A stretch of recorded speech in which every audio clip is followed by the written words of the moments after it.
បានជួបឲ្យបងប្អូនថ្ងៃនេះខ្ញុំបានមកជួបកន្លែងគាត់ឲ្យធ្លាប់ទៅលើបងប្អូនយើងគាត់និយាយអញ្ចឹងណានៅខាងជ័យដែនហើយថ្ងៃនេះខ្ញុំមកដល់កន្លែងគាត់គឺដូចអ្វីដែលគេបាននិយាយអញ្ចឹងបងប្អូនអើយដល់ខែរដូវឃ្មុំអាំងហើយអូចង់និយាយថាអូខ្ចីហើយខ្ទិះល្អមែនតើណាហើយនៅកន្លែងនេះអ្វីដែលល្បីមួយទៀតគឺតាក់ទងជាមួយនឹងជ្រូកកណ្ដុរគាត់ចង់និយាយថាគាត់ពុះជំរាកក៏គាត់លក់លក់ទាំងមូលក៏គាត់លក់ដែរអញ្ចឹងបានជាគាត់លក់ដៃខ្លាំងណាហើយនេះទីនេះបងប្អូនតាក់ទងជាមួយនឹងបន្ទប់អីការ៉ាអូខេបែបគ្រួសារអីក៏មានដែរគាត់មាន2 3បន្ទប់ហើយមានគេបន្ទប់គេហៅថាបន្ទប់ VIP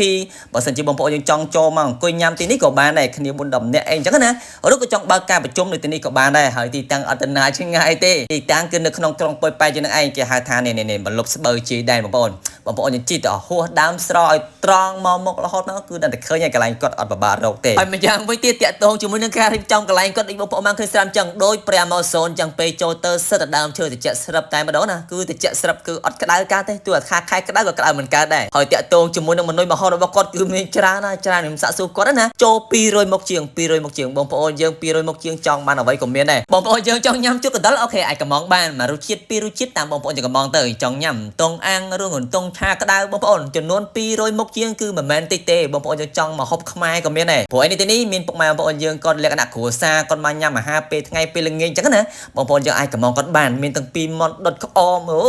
ូភ្លាសាច់គោបើនិយាយមែនតើខ្ញុំពិបាករៀបរាប់គោវាមិនអស់ដែរហើយដូចភ្លាសាច់គោហ្នឹងភ្លាក៏ញោមទេអានេះបើបានអមជាមួយរបស់ត្រជាក់អញ្ចឹងណាពេលល្ងាចពេលថ្ងៃហ្នឹងគឺពិសេសមែនទេបងប្អូនរសជាតិគឺកាន់តែអែមអញ្ចឹងណាប៉ុន្តែមិនបាច់ចាំខ្វល់ទេអាហ្នឹងវាមិនខ្វះទេហើយតាក់ទងជាមួយនឹងអាគ្រឿងសមុទ្របុកមិញនេះបងប្អូនអើយចង់និយាយថាគ្រឿងសមុទ្រគាត់ស្រស់ហើយសម្រាប់បងប្អូនយើងដែលគាត់ចូលចិត្តតម្រង់រៀងធ្ងន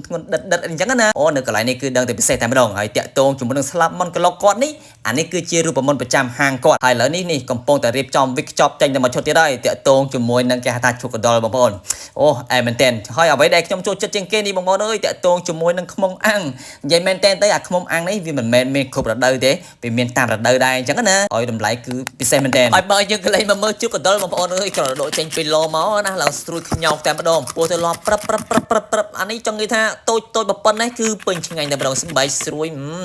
ពិតជាពិសេសហើយគេមានទឹកជ្រលក់ទឹកអីអញ្ចឹងណាប្រហែលមុខទឹកជ្រលក់ផងគាត់ដូចជា3 4មុខអមជាមួយគ្នាអញ្ចឹងទៅកាន់តែពិសេសមែនតើហើយបងប្អូនតាក់ទងជាមួយទឹកជ្រលក់ផងគាត់នេះមានទាំងពីរគេហៅថាបុកប្រហុកក្រងជាមួយនឹងបុកកតុយហេះមានបែបទឹកត្រីកោះកុងអញ្ចឹងណាហើយគេមានគ្រឿងផ្សំឲ្យយើងមានទាំងពីសណ្ដែកដីមានម្ទេសអញ្ចឹងទៅវាអាស្រ័យលើបងប្អូនយើងចូលចិត្តអញ្ចឹងទៅអាចដាក់បន្ថែមបានប៉ុន្តែខ្ញុំអត់ចោលទេជាមួយនឹងគ្រឿងបុកមិញខ្ញុំនេះគឺអត់ចោលទេបងប្អូនអើយជាមួយនឹងគ្រឿងសមុទ្រស្រស់ជាមួយនឹងបកាហ្នឹងណាហើយមានងាវស្រស់សម្រាប់បងប្អូនយើងដែលគាត់ចូលចិត្តញ៉ាំគឺដឹងតែត្រូវហើយចំណែកគ្រឿងសមុទ្រក្លុកនេះវិញសម្រាប់បងប្អូនយើងដែលពេញនិយមចូលចិត្តញ៉ាំណាមកថានេះធានាឲ្យ2នាក់គឺដឹងរដាច់ប៉ាត់តែម្ដងរសជាតិរបស់គាត់ណា2នាក់គឺដឹងរដាច់ប៉ាត់ហើយគ្មានសល់ទេហើយជាមួយនឹងជ្រូកផងគាត់បងប្អូនអើយដល់ពេលយើងយកមកហែកមកស្រួយខ្ញោកតែម្ដងផ្ទាប់ជាមួយនឹងអានេះបងប្អូនពិសេសមែនទែនជាមួយនឹងគេហៅថាបុកប្រហុកក្រងណាបើសិនជាបងប្អូនយើងចូលចិត្តជាមួយនឹងទឹកត្រីកោះកុងបែបហឹលចេះក៏បានដែរផ្ទាប់ជាមួយនឹងគេហៅថ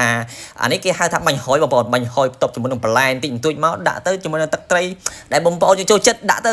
ហឹលហ្នឹងគឺដឹងតែឆ្ងាញ់តែម្ដងហើយជាមួយនឹងអានេះគ្រឿងគេហៅថាគ្រឿងក្លុកស្លាប់មន់គ្រឿងក្លុកគាត់ហ្នឹងគឺជារូបមន្តប្រចាំហាងហើយគាត់បំពងបានស្អាតសាច់ខាងក្រៅស្រួយខាងក្នុងរៀងទន់ញ៉ាំទៅគឺពិសេសមែនទែនហើយអត់ភ្លេចទេជាមួយនឹងខ្មុំអាំងនេះចង់និយាយថានេះគឺរបស់ពិសេសតែម្ដងហើយបាននិយាយពីទីតាំងគាត់ទីតាំងគឺអត់ទៅណាឆ្ងាយទេគឺនៅក្នុងក្រុងប៉ោយប៉ែតបងប្អូនយើងធ្វើដំណើរតាមផ្លូវដើមស្រល់ណាបងប្អូនយើងជិះតាមដើមស្រល់ត្រង់ទៅឆ្ពោះទៅខាងទំនប់ក5ឬក៏វត្តជ័យដែនហ្នឹងឯងបងប្អូនយើងទៅដល់កន្លែងក្លុកស៊ីម៉ងគឺនឹងឃើញមានផ្លាកមួយហើយគេនេះគេដាក់ថាមលុបស្បូវជ័យដែនហើយបងប្អូនយើងបត់តាមផ្លូវហ្នឹងទៅបត់ទៅឲ្យត្រង់ប្រហែលជា100ម៉ែត្រទៅអស់ផ្លូវត្រឹមណាគឺគាត់ត្រឹមហ្នឹងហើយនិយាយទៅអត់មានផ្លូវទៅមុខទៀតទេកុំបារម្ភអីអញ្ចឹងបងប្អូនយើងមកគឺដឹងតែអត់វែងទេខ្ញុំសង្ឃឹមថាប្លង់ប៉ុណ្ណេះបងប្អូនយើងដឹងតែរកឃើញហើយព្រោះអីមានបងប្អូនយើងគាត់ស្គាល់គាត់ល្បីឈ្មោះច្រើនតែរកប្លង់វាមិនឃើញអញ្ចឹងណាដូច្នេះសង្ឃឹមថាវីដេអូមួយនេះពុកម៉ែបងប្អូនយើងគឺលេងបបាក់រកផ្លូវទៀតហើយនៅទីនេះគឺគាត់ចាប់បើលក់តាពេលព្រឹករហូតដល់ម៉ោង11ពេលយប់សម្រាប់ព័ត៌មានម៉ោងសម្រាប់ព័ត៌មាន location ចាំមើលខ្ញុំនឹងដាក់comment បន្ថែមបងប្អូនយើងអាចចូលទៅមើលបន្ថែមបានណាហើយបើតែពិសេសមួយទៀតតាក់ទងមួយជ្រូកកណ្ដុរផងគាត់បងប្អូនយើងបើសិនតាមខេត្តដូចជាបាត់ដំបងសៀមរាបសេរីសុភ័ណ្ឌយើងបើសិនចង់ញ៉ាំអីអាចកំងគាត់បានគាត់មានសេវាកម្មដឹកដល់កន្លែងអត់មានគិតសេវាទេបើសិនយើងទាំងមូលតែបើយកជាជ្រុងអាហ្នឹងបងប្អូនយើងចេញសេវាលើខ្លួនឯងទៅ 5000 10000តាមហ្នឹងណាអូខេហើយអ្វីដែរបើសិនជាបងប្អូនយើងចង់បានព័ត៌មានបន្ថែមអីបងប្អូនយើងអាចឆាតទៅក្នុង page គាត់បានឬក៏តាមលេខទូរស័ព្ទគាត់បានអូខេចាំពីខ្ញុំមេលីគឺមានតែប៉ុណ្្នឹងទេអរគុណច្រើនបាយ